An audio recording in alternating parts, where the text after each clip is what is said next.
بسم اللہ الرحمن الرحیم۔ ہمارے ہاں بعض خطیبوں کی عادت ہے کہ وہ ڈرانے والا پہلو بہت غالب کرتے ہیں کہ ہر وقت لوگوں کو ڈراتے رہتے ہیں جس سے مایوسی پھیلتی ہے۔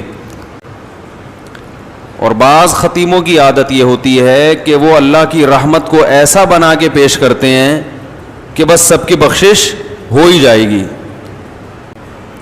اس میں جو اعتدال کی بات ہے وہ وہی بات ہے جو اللہ نے بتائی ہے۔ قل لعبادی، اے نبی میرے بندوں سے کہہ دیجئے، انی انا الغفور الرحیم، کہ میں غفور بھی ہوں اور رحیم بھی، وان عذابی، لیکن یہ بھی بتا دیں کہ میرا جو عذاب ہے هو العذاب العلیم، وہ دردناک عذاب ہے۔ اس میں اللہ نے ہمیں بتا دیا کہ اللہ کے بارے میں تمہارا کیا کانسیپٹ ہونا چاہیے، یہ اللہ نے خود بتا دیا۔ اس میں اللہ نے اپنا انٹروڈکشن کروایا، ان تین طبقوں کو غلط قرار دے دیا اس میں اللہ نے۔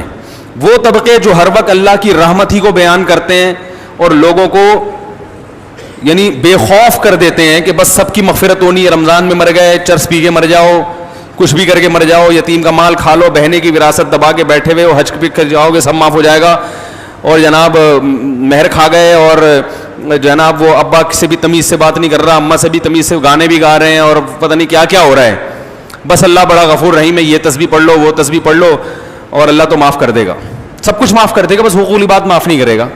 بعض لوگوں نے یہ کہا کہ کیوں بھائی حقوق العباد، حقوق اللہ بھی اللہ نے کہا کہ میں معاف نہیں کروں گا جب تک پکی توبہ نہیں ہوگی اور آئندہ نہ کرنے کا عزم نہیں ہوگا۔ ہاں حقوق العباد میں یہ ہے کہ صرف اللہ سے توبہ ضروری نہیں ہے، مخلوق سے معافی بھی ضروری، لیکن دونوں کا مسئلہ برابر ہے۔ حقوق اللہ بھی معاف نہیں ہوتے جب تک پکی توبہ نہ ہو۔ تو ان لوگوں پر بھی رد ہے جو ہر وقت اللہ کی رحمت کو ہائی لائٹ کرتے رہتے ہیں اور ایسا اللہ کو بنا کے پیش کر دیتے ہیں کہ لوگ کہتے ہیں یار ڈرامے بھی دیکھو، فلمیں بھی دیکھو، خواتین پردہ بھی نہ کریں، مرد نظر کی حفاظت بھی نہ کرے، اور میرے بھائی سعودی بینک میں جاب بھی کرتے رہو، سود بھی کھاتے رہو، انشورنس بھی کروا کے رکھو کہ ابا مر گئے تو اتنے پیسے ملیں گے، صحیح ہے نا، نہیں مرے تو نہیں ملیں گے، اور وراثت بھی تقسیم نہیں کرو، حج واجب ہے آپ کے اوپر، فرض ہو چکا ہے، آپ بڑھاپے کے لیے اس کو ٹال رہے ہیں۔ آج حج کب ہوتا ہے؟ سارے کاموں سے فارغ ہو کر اب کرنے دھرنے کے لیے کوئی کام بچا ہی نہیں ہے، پیسے پڑے ہوئے ہیں، تو چلو اب حج کر کے آ جاؤ۔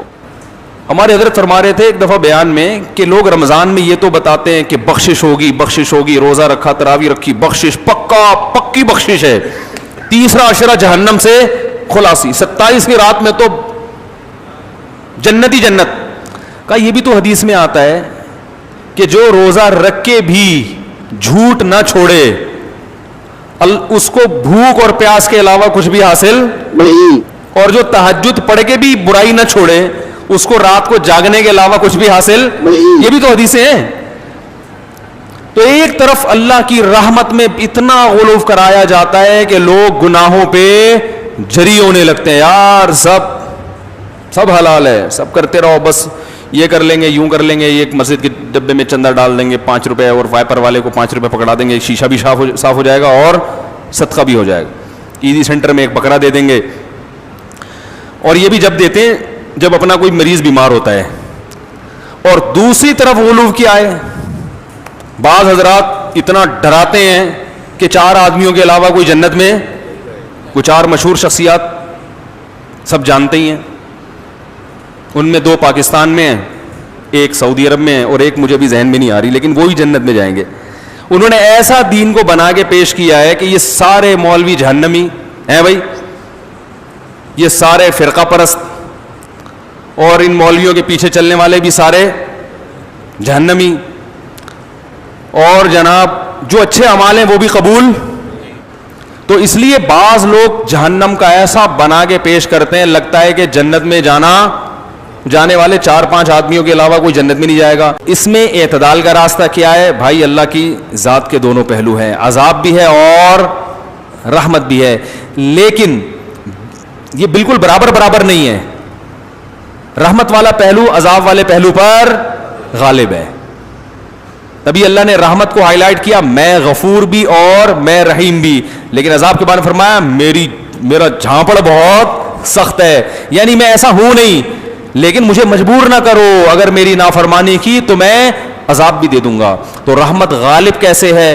ایسے غالب ہے کہ نیکی کا ثواب بہرحال ملتا ہے اور وہ بہت کم ضائع ہوتی ہے, بہت اس میں ضائع ہونے کا آپشن کم ہے, جبکہ گناہ کا عذاب لازمی نہیں ملتا, اس میں توبہ کا دروازہ کھلا ہوا ہے. توبہ کر لو گے تو معاف ہو جائے گا, توبہ نہیں کرو گے تو پھر اللہ کا کوڑا بہت سخت ہے. فرمائے ان ربک لبالمرصاد, تمہارا رب گھات میں بیٹھا ہوا ہے نافرمانوں کو پکڑنے کے لیے. ایک ایک چیز نوٹ کر رہا ہے, ایک ایک چیز دیکھ رہا ہے. اللہ تعالی ہمیں اپنے عذاب سے بچائے. تو بھائی یہ جو گناہ ہیں ہمارے معاشرے میں, ان کو چھوڑ دینے میں ہی خیر ہے. ہمت کر کے چھوڑ دیں, پھر اللہ کی رحمت ہے, اور ایسی رحمت ہوتی ہے تتنزل علیہم الملائکہ. اللہ فرماتے ہیں تم گناہ چھوڑو گے نا تو تمہیں جو ٹینشن ہوگی نا, اس ٹینشن کو ختم کرنے کے لیے میری طرف سے تمہارے دل پہ فرشتے نازل ہوں گے. اگر ویڈیو پسند آئے تو لائک کر دیں اور رنجا اسلامک ٹی وی چینل کو سبسکرائب کر دیں.